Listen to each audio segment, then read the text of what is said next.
A lot of times when I'm working on tracks, I associate colors with sounds.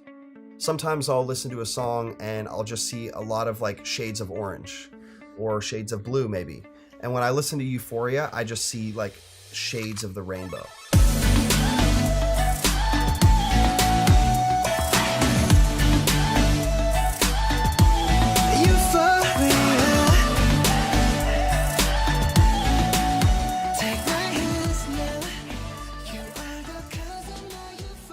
Euphoria is a solo song with Jungkook, who's one of the 7 members of BTS.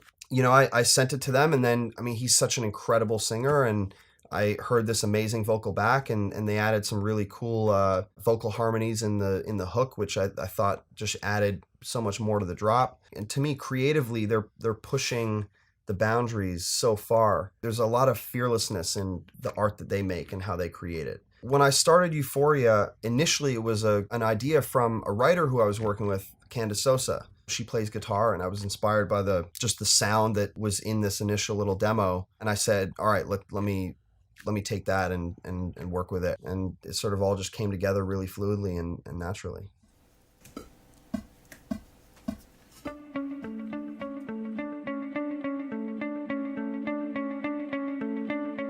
You know, musically, when the song starts with that guitar, it's like, oh man, this just feels so good. Just like kind of warms you here. And then it's layered with a second guitar.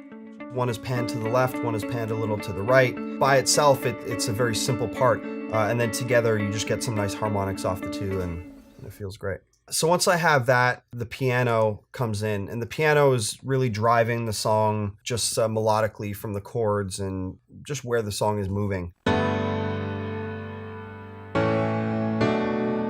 There's just Alicia Keys' piano, and then a Greg Wells just piano plug-in. It adds a little delay, a little bit of a chorus, brightens the piano up a little bit.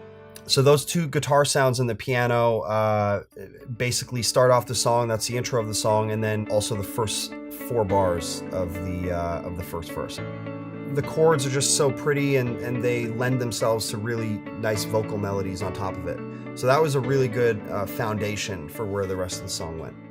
So from there, the next thing that I add is a drum loop, which just helps add a little bit of rhythm so that the vocals have a place to sit. It's a melodic tom loop, and I use 4 different sounds for it. As you can tell, they move with the chords. I just added a simple kick drum. After that, we added a splash snare that just sort of creates a lot of space.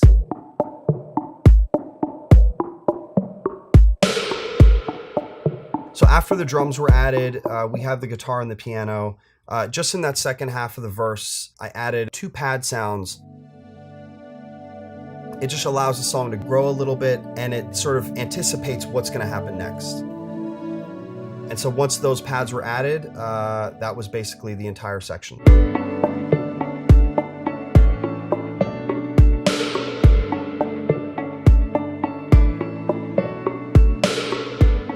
So after the verse, the B section comes in, and this is really where the song is growing to at this point. You know, the song is called Euphoria. I wanted a B section that would be just really open and bright. And so we've done a ton of stuff in here to sort of achieve that. The main instrument there are these synth string sounds. I just took the initial piano chords from the intro, but it's played with more rhythm. And I was messing around with Serum. I found this cool sound in there that I modified a little bit.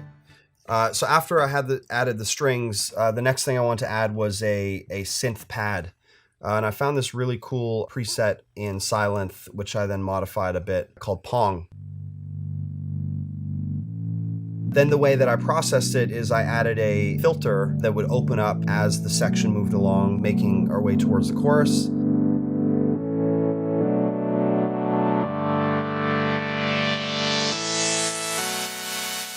So once I had those basic chord layers down and the energy going the way that I wanted, Candace added a guitar in this section, which sort of acts as the lead melody. I think it just adds a nice counter melody to the initial chords that are in there. Anchoring this entire section, there's a sub bass. It's just a sine wave bass. It's about as simple a sound as you can get. In all of the tracks that I produce, I try to make sure that, you know, every 15 seconds there's something new that happens, something that just keeps your brain thinking and you know, on its toes. These little vocal chops are really just meant to complement the lead vocal.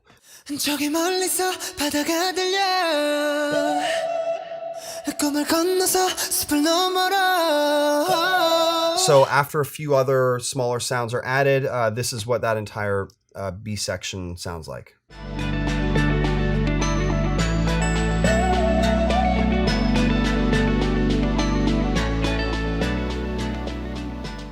So then coming out of that B section leading into the chorus, there's just a couple ear candy sounds that were added just to be a nice little moment before the chorus drop.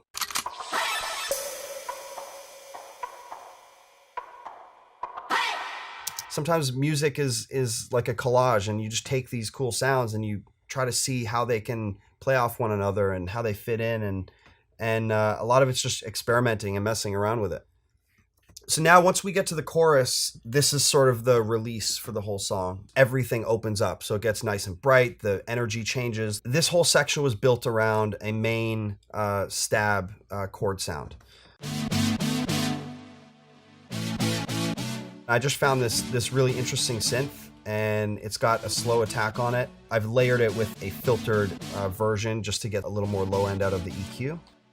So once I had that main chord sound, I layered it with two other sounds just to add a little bit more attack to it and just raise the energy just a bit.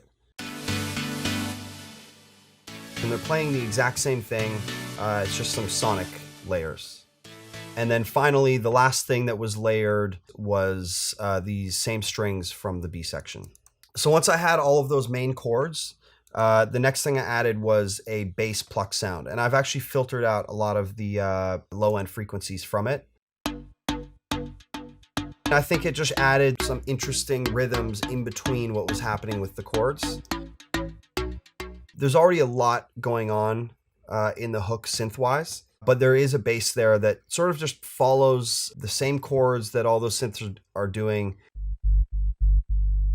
It's just there to anchor all of those sounds.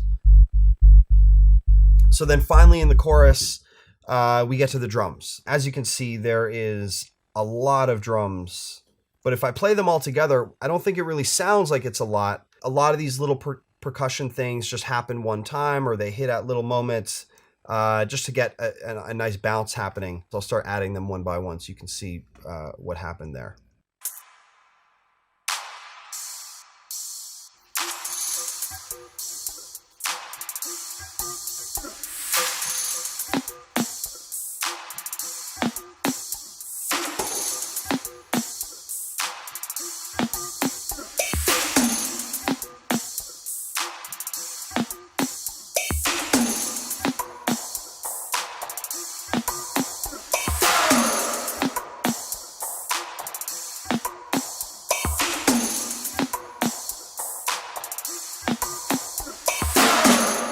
A lot of that is just auditioning sounds and looking for cool, interesting new sounds that I maybe haven't heard before or haven't used before. And eventually, as you spend enough time on it, all these sort of sounds start to fit in as like a puzzle, and they start to fit in together and find their home.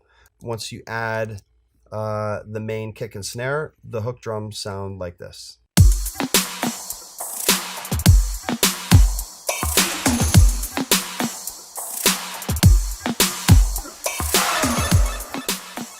The last final sound, which is really the driving melodic layer of the chorus, is this vocal chop.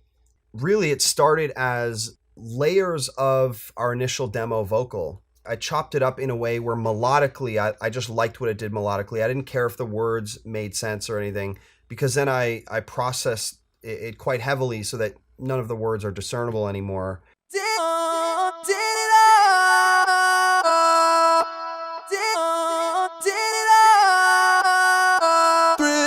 So that's just actually Candace's vocal, and at the end, a bit of Jungkook's vocal. Once the vocal was processed in a way where it was nice and compressed and EQ'd the way that I wanted, I added Little Altar Boy. And this sort of pitches the vocal up. I added a bunch of reverb, and I added a sidechain to it. And then there were some other little frequencies that were jumping out that I didn't like, so there's a de-esser on it. And finally, some delay.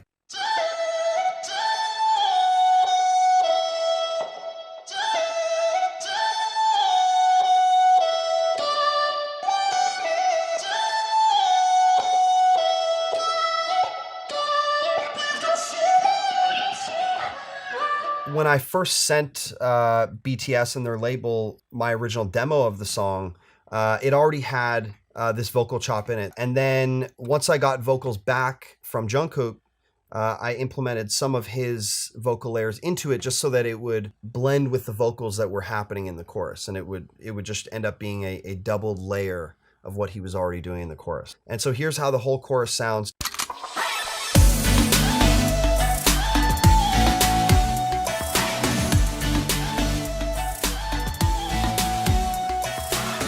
So that's basically all of the main elements of the record, and there are some other layers in there.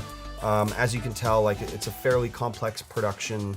There's a lot of different pieces of ear candy and layers that come and go, but I try to cover the most important parts, and that's Euphoria. Working with BTS, it's really been incredible. And I just sort of built a relationship with the team over there and started sending them some records, and this was one of the first ones that they picked. And it's just been amazing to see like what they've been able to achieve, you know, two #1 albums in the same year from a foreign language act in America. That's like a huge achievement. Nobody's ever done that before. It's just exciting. I'm glad I'm a part of it, and I'm hoping that their success will continue.